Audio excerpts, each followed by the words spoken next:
हमारे भिंड जिले के जागरूक नागरिक, हमारे प्रिंट और इलेक्ट्रॉनिक मीडिया के मित्र और हमारे पुलिस विभाग के साथी, देखिए अभी पिछले 1 घंटे से यहाँ पे पूरी एक चर्चा चल रही है। उसमें हमारे एडीपीओ साहब, हमारे सीएसपी साहब, हमारे लीगल सेल के जो अध्यक्ष हैं, पूर्व अध्यक्ष हैं, इन्होंने काफ़ी डिटेल में पूरा बताया है कि क्या इस कानून में क्या चेंज आ रहा है, क्या बदलाव आ रहा है, पहले से अच्छा क्या है। देखिए जिले के पुलिस कप्तान होने के नाते मेरा फर्ज है कि क्या कहते हैं, जो पिछले 7 दिन से जो हमारी पुलिस टीम लगी हुई है पूरे जिले की, सबसे पहले तो मैं उसको बधाई देता हूं कि वो लगातार लगे हुए हैं। इस बदलाव जो है, ये बदलाव अगर सुगम तरीके से लागू हो पा रहा है तो उसमें हमारे जितने भी हमारे अधिकारी हैं, हमारे थाना प्रभारी, हमारे पुलिस वाले हैं, उनका बहुत योगदान है।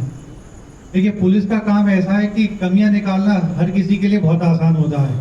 हर छोटी चीज देखी साहब ये पुलिस ऐसे साहब, पर एक बार आप यह देखो कि काम क्या क्या है पुलिस का।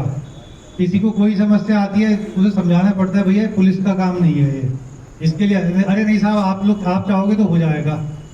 तो उनको समझाना पड़ता है भैया हर चीज़ का एक नियम होता है। तुम्हारा अगर खेती में जो जगह का बंटवारा है साहब, दूसरा जोत रहा है, आप चाहोगे तो रुक जाएगा। तो अपेक्षाएं पुलिस से इतनी होती है और बुराइयां भी बहुत होती हैं। तो सबसे पहले तो इसलिए मैंने कहा कि जो हमारा पुलिस विभाग है उसके लिए आप तालियों से उनका स्वागत करिए, हमारे अधीनस्थ कर्मचारियों का।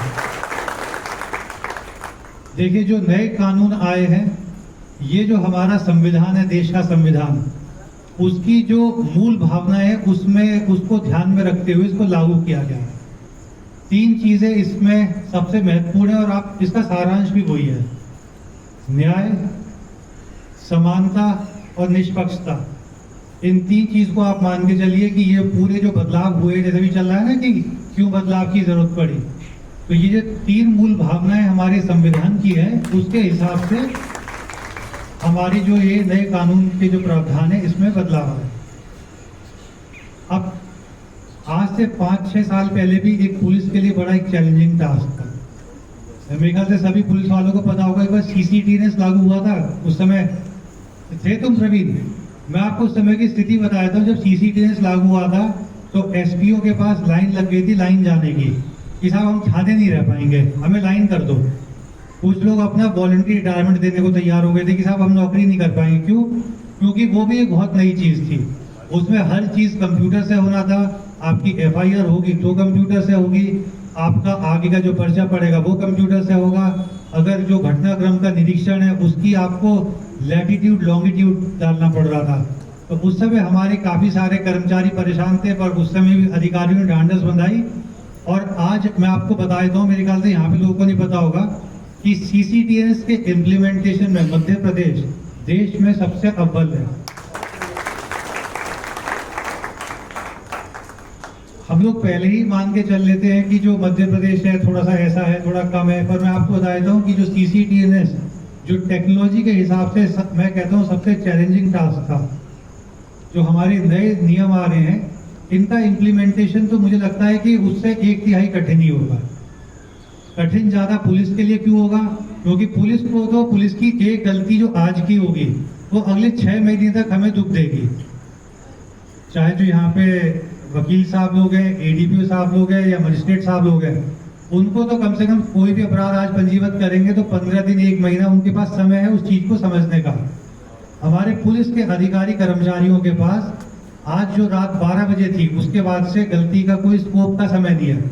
और इसके बाद भी मैं आपसे बोलूँगा जी, चाहे यहाँ के हों चाहे हमारे जिले के कहीं भी हो, आपसे गलती होगी, मैं आपका अधिकारी हूँ और आपको बचाना मेरा कर्तव्य है। तो कोई भी चीज़ आपसे अगर अनजाने में कोई गलती होगी, त्रुटि होगी, हम मान के चल रहे होगी तो होगी, उसके लिए हमें जो जिम्मेदारी आएगी हम लेंगे अपने लिए। मेरे ख्याल से जितने भी लोग हमारे यहाँ पे पुलिस विभाग के सब जानते हैं, जब मेरा एक शब्द में न्याय जरूर बोलता था, मैंने कहा न्याय क्या हुआ? मतलब एक चीज़ है कि किसी भी चीज़ को लेकर न्याय शब्द बहुत ज़्यादा, और मुझे खुशी है इसमें न्याय आया। जब मैं शुरू में इस जिले में आया तो 2-3 घटनाएं आपको बताऊंगा जो न्याय से संबंधित है। एक लड़के की टोल पे पिटाई हुई, 4-5 लोगों ने पिटाई करी। पिटाई हुई तो सबसे पहले तो थोड़ा सा कुछ परिस्थिति ऐसी थी कि FIR अगले दिन हुई। पिटा हुआ था, उसकी चोट भी थी। तो मैं पूछा भाई क्यों, कहने लगे सर थोड़ा सा कुछ दिक्कत थी। ठीक है FIR करो। 1-2 दिन बाद फोन आता है कि साहब वो दूसरे पक्ष से भी FIR कर लो। तो जवाब मैं आपको बताऊंगा, आपको सुन के हंसी आएगी और मेरे ख्याल से ये मेरा कहना उन सभी लोगों के लिए जो इस तरह की, साहब समझौता हो जाएगा। गलत समझ रहे हो इसका? एक तो एक आदमी पिट जाए, उसके ऊपर से FIR कर दो, समझौता हो जाएगा। तो इस प्रकार के 2-3 आई। उसके बाद जब मेरे जवाब उन लोगों ने सुने तो फिर उसके बाद से मेरे पास तो अभी तक ऐसा कुछ चीज आई नहीं। तो मैं इस चीज को बड़ा, हो सकता है कुछ चीजें हमारे पुलिस विभाग की कमी है, अच्छी है, पर इस चीज को जो न्याय शब्द है उसको मैं अपने दिल से लगा के रखता हूँ। मैं पहले ही बोलता हूँ कि हम रहे ना रहे, पर यहाँ पे हमसे कोई गलत कायमी तो नहीं करा सकता हमारे संज्ञान में। अब वो हो जाए कि हमारे नीचे पे किसी को पता ना हो, लैक ऑफ नॉलेज की वजह से हो जाए, पर अभी ऐसा नहीं है कि क्या कहते हैं कि साहब समझौता हो जाएगा तो एक क्रॉस FIR आप कर दो। तो ये तो एक चीज है बिल्कुल। दूसरी चीज इसमें मैं ये बताऊंगा आपको कि थोड़ा सा जो थाना प्रभारी हमारे या जो विवेचक है, ठीक है, इसकी सफलता हम तब मानेंगे जो हमारे थाने का 61 साल 8 महीने वाला कर्मचारी है वो भी किताब लेके बैठे। इसका मेरे ख्याल से आप मतलब समझ गए होंगे कि 4 महीने रिटायरमेंट के बच रहे हैं, तो इसका मतलब ये नहीं कि साहब अब तो हम काम नहीं करेंगे। सरकार ने 60 से 62 आपको मौका दिया, तो आप आखिरी समय तक अपनी मेहनत करिए, कोशिश करिए कि कोई भी गलती नहीं हो। कल एक